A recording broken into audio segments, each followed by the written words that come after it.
Γιάννα, καλησπέρα. Καλησπέρα. Καταρχήν θα ήθελα να σε ευχαριστήσω πάρα πολύ που δέχτηκες την πρόσκλησή μας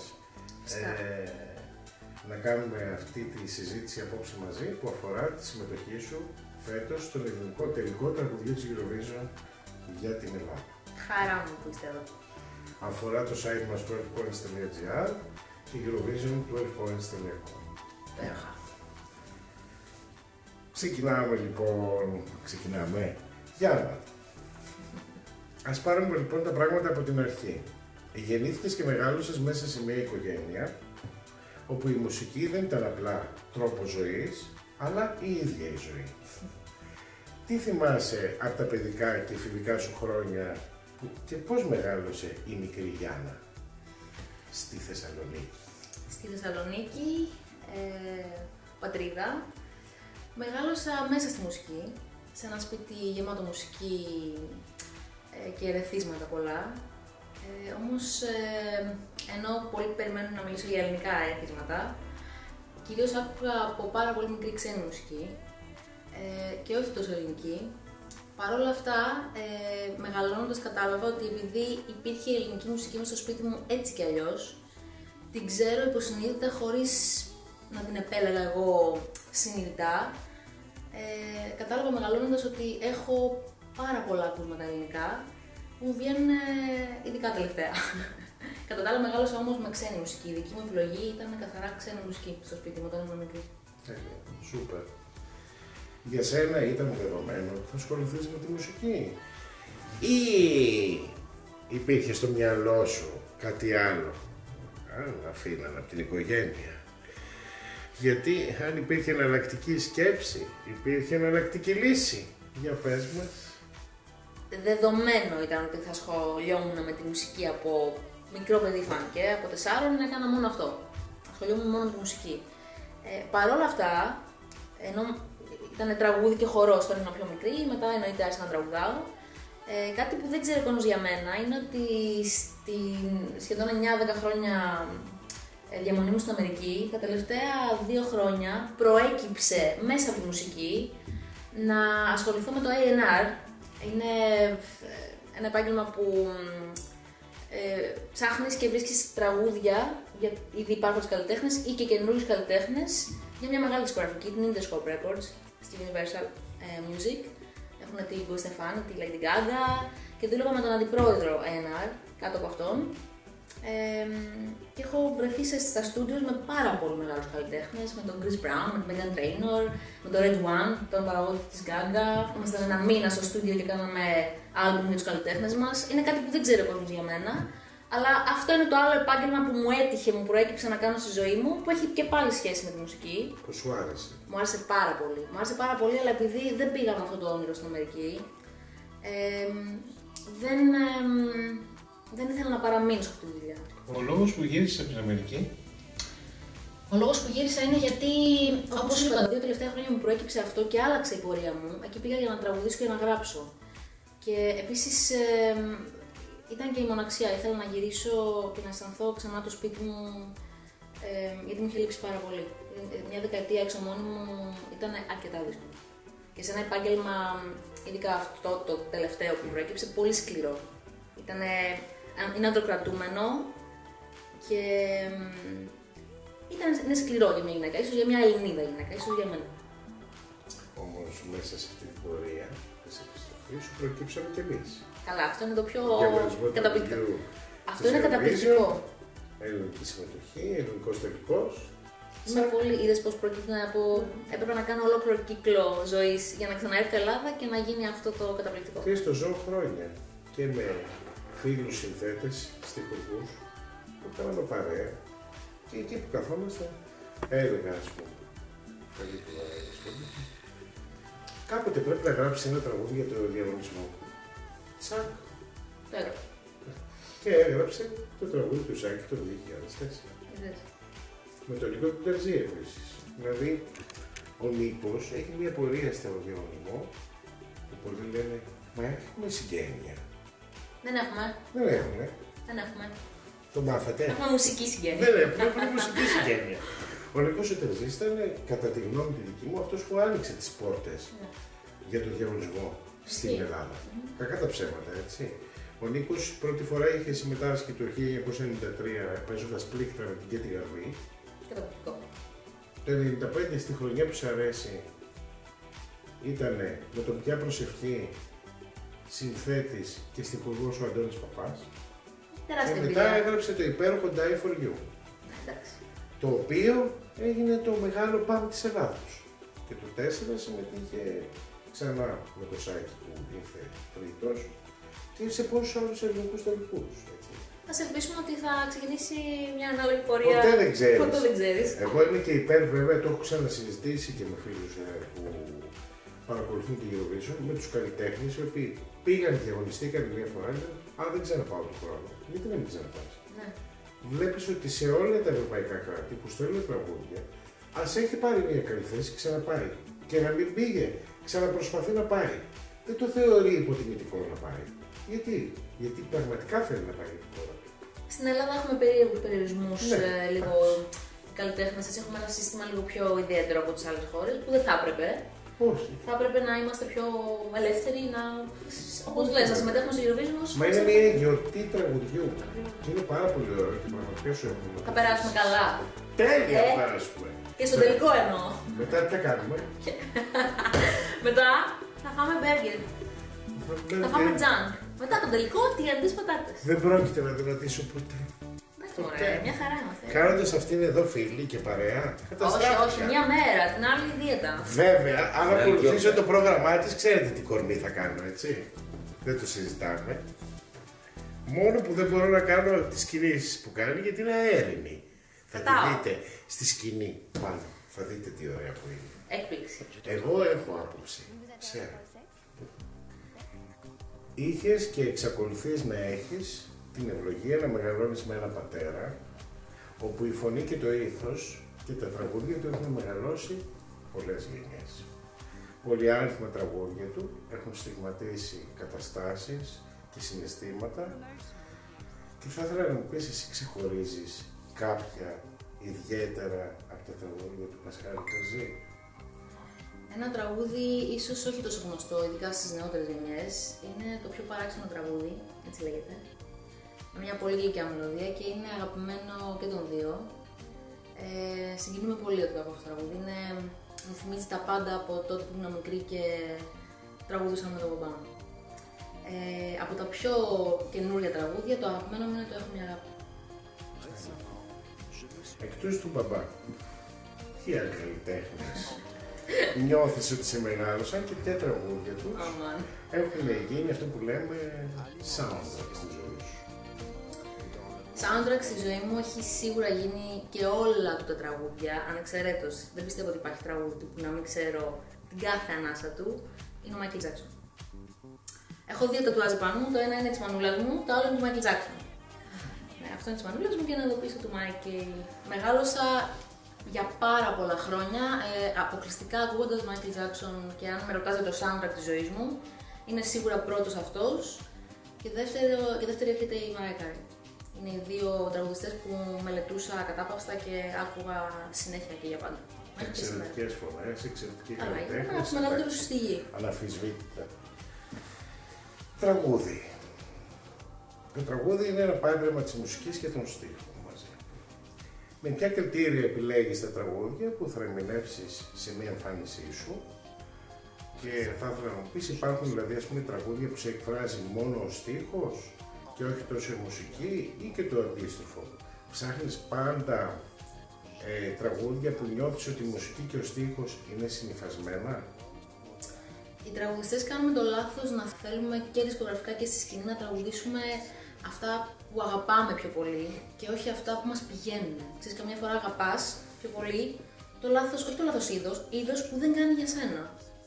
Δηλαδή το ότι άκουγα εγώ Michael Jackson και Mariah Carey μικρή δεν σημαίνει ότι μπορώ να βγω στη σκηνή και να κάνω το Michael Jackson και τη Mariah. Γιατί μπορεί η φωνή μου, όλο το στυλ μου, το καλλιτεχνικό να είναι τελείως διαφορετικό. Γι' αυτό λοιπόν, αυτό είναι παγίδα, ξέρεις, για τους τραγουδιστές. Όπως και για τα παιδιά που συμμετέχουν στους διαγωνισμούς, ας πούμε, που διαλέγουν το τραγούδι που αγαπούν πιο πολύ. Γιατί πιστεύουν ότι δεν το πούνε. Ακριβώς. Και είναι λογικό, αλλά εκεί είναι μια μικρή παγίδα. Εγώ είμαι άνθρωπος της μελωδίας, έχω να σου πω. Έχω αρχίσει τώρα τελευταία και δίνω πολύ σημασία στο στίχο. Όταν ήμουν και πιο μικρή, ήταν ξεκάθαρα για μένα η μελωδία. Ό,τι μου έμενε από ένα τραγούδι ήταν η μελωδία. Και σε δεύτερη μοίρα έρχονταν ο στίχος. Που δεν ξέρω αν είναι σωστό ή λάθος. Εγώ σου λέω πώς λειτουργώ εγώ. Είναι το τραγούδισμα που με αγγίζει πρώτο και μετά προσέχω το στίχο. Δεν θεωρώ ότι υπάρχει κανόνας γι' αυτό.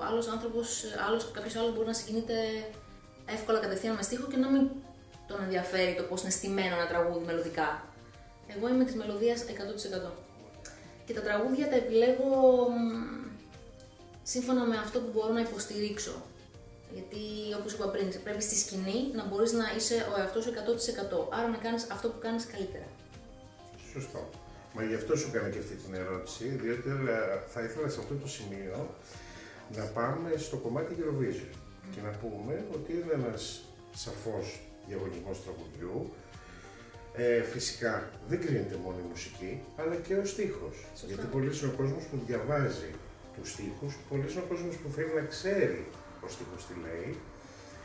Και φέτος συμμετάσχεις για πρώτη φορά σε ένα ελληνικό τελικό για το διαγωνισμό τραγουδιού της Eurovision. Και τι ήταν αυτό που σε έκανε και έπες το ναι και σου δημιούργησε την πρόκληση αυτή να πας? Καλά, μέσα στο... Να στείλεις το τραγούδι αυτό που έστειλες στην ΕΡΤ. Είναι ένα στοίχημα για κάθε Ευρωπαίο που έχει παρακολουθήσει από μικρό παιδί του Eurovision να θέλει να συμμετέχει κάποια στιγμή, είτε ως δημιουργός είτε ως τραγουδιστής, αναλόγως τι κάνει ο καθένας. Εγώ έχω μεγαλώσει με το Eurovision και επειδή έλειπα 10 χρόνια στην Αμερική, ξέρεις, είδα πόσο έξω από την Ευρώπη η Eurovision δεν είναι όνειρο με κάποιου Αμερικάνου ή οτιδήποτε. Και εκεί τα χάσα λίγο γιατί πίστευα ότι όλοι οι καλλιτέχνες του κόσμου εννοείται θέλουν να πάνε στο Eurovision.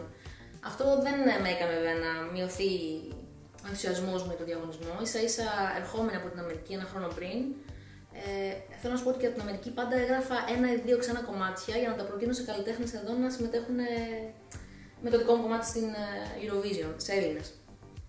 Και πάντα με ξένο στίχο και ξένο τραγούδι. Φέτος πάλι γράψαμε με την ομάδα μου τραγούδια για να προτείνουμε και να στείλουμε, αλλά όταν ζητήθηκε όταν βγήκαν οι κανονισμοί και ζητήθηκε καθαρά ελληνικό τραγούδι με ελληνικό στίχο, ελληνικό ήχο και όλα αυτά, το παράτησα γιατί δεν έχω γράψει κανένα ελληνικό τραγούδι. Και πείσμωσα όμως, παράλληλα, δεν ήθελα να το παρατήσω. Ξαναείπα στα παιδιά που γράφουμε μαζί, παιδιά, θέλω να πούμε στο στούντιο και να προσπαθήσουμε ένα ελληνικό τραγούδι. Και μας βγήκε το τραγούδι με το οποίο θα συμμετέχω στο τελικό. Δεν ήταν ότι επέλεξα ένα κομμάτι, το φόρεσα. Το γράψαμε από την αρχή. Τι ωραία. Ήρθαμε εκεί που ήθελα.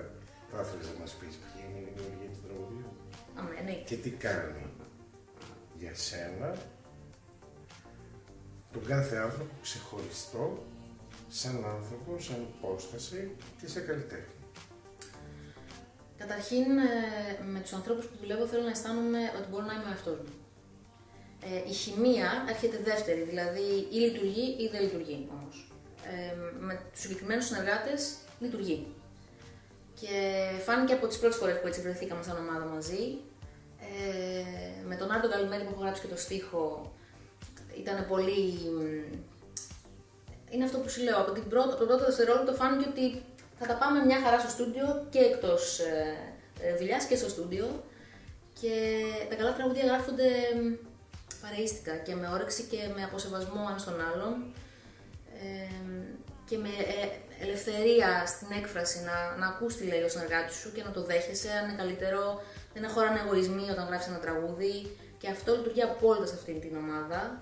Ο Δημήτρης Σταματίου είναι ο δεύτερος και ο Μιχάλης Παπαθανασίου είναι ο τρίτος. Είμαστε 4 που συμμετέχουμε στο κομμάτι. Πάνω απ' όλα, όπως ξαναείπα, είναι για μένα καλά παιδιά, καλοί άνθρωποι, γι' αυτό χαίρομαι να βρίσκομαι μαζί τους στο στούντιο. Θέλω να αισθάνομαι ασφάλεια και εμπιστοσύνη στους συνεργάτες μου. Και δεύτερον, είναι πάρα πολύ ταλαντούχοι. Ο καθένας έχει τρελό βιογραφικό, έχουν κάνει σπουδαία πράγματα όλοι τους και τους σέβομαι απόλυτα γι' αυτό και το ίδιο ισχύει και από εκείνη την πλευρά για μένα. Ισχύει. Είχα την τύχη να γνωρίσω και εγώ τα παιδιά, είναι εξαιρετικά. Πραγματικά είναι εξαιρετικά. Το τραγούδι που θα ερμηνεύσεις έχει τίτλο «Όνειρό μου». Ποια είναι η σημασία, η έννοια στην καρδιά και στην ψυχή της Γιάννας τόσο ως ερμηνεύτρια αλλά και ως ακροάτρια. Γιατί θεωρώ πολύ σημαντικό για έναν καλλιτέχνη να μπορεί να μπαίνει στη θέση του ακροατή και να μπορεί να βλέπει το δημιούργημά του από άλλο πρίσμα. Πώς θα το άκουγε αν ήταν ακροατής εκείνος? Επειδή είμαι πάρα πολύ αυστηρή με τον εαυτό μου, δηλαδή ότι γράφω, που έχω γράψει αρκετά τραγούδια τα τελευταία χρόνια, είναι πολύ σπάνιο. Πολύ σπάνια θα πω στον εαυτό μου, καλά, είναι καταπληκτικό αυτό που έγραψες, έχει σκίσει για ακόμη μια φορά, ίσα που λέω, οκ, θα μπορούσε και καλύτερα. Συνήθως αυτό λέω. Με το συγκεκριμένο τραγούδι, όταν τελείωσε η διαδικασία του στούντιο και βγήκα απ' έξω για να το ακούσω ως ακροάτρια, και πάλι το θεώρησα ένα πάρα πολύ καλό τραγούδι και αισθάνομαι πάρα πολύ περήφανη που γράφτηκε αυτό το τραγούδι. Ο τίτλος έγιναν όλα τόσο αυθόρμητα, δηλαδή κοιταχτήκαμε με τους συνεργάτες και είπαμε όνειρό μου, επειδή είναι ένας στίχος μέσα από το τραγούδι. Και είναι και όνειρό μου να πάω στο Eurovision και γενικά το κομμάτι μιλάει για όνειρα και εκπληρώσεις και είναι διφορούμενο τραγούδι, ο καθένας μπορεί να το ερμηνεύσει όπως θέλει. Εμείς το γράψαμε για την Ελλάδα και τους Έλληνες, όσο βαρύγδουπο και αν ακούγεται αυτό. Δεν είναι κακό, γιατί. Παρ' όλα αυτά είναι και ερωτικό. Αυτό το χαμόγελο, sorry τώρα. Αυτό το χαμόγελο δεν είναι φανταστικό. Ναι, και βγήκε και ο τίτλος αυθόρμητα, όπως και όλο το τραγούδι βγήκε αυθόρμητα. Αχ, θυμάσαι ποια ήταν η πρώτη σου ανάμνηση από το διαγωνισμό του τραγουδιού της Eurovision? Υπήρχε στη ζωή σου ως ένα τηλεοπτικό γεγονός που σου άρεσε από μικρή?